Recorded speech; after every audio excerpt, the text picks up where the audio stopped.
ใจเจตจำนงหมายจะทำการบูชาตัวแต่งดอกบัวแบ่งน้ำตาแต่งบุพาทั้งกีฬาและมาลาดวงดอกไม้แ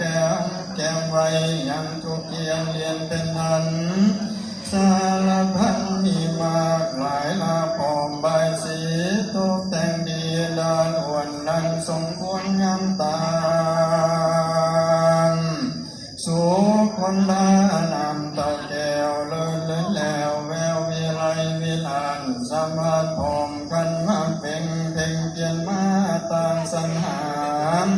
เครื่องเกียร์นำบ่อหน่อยต่างเส้นสอยเรื่องใสดีในใจสีต้นเต็งเงาพระแต่เจ้านอนทางสาร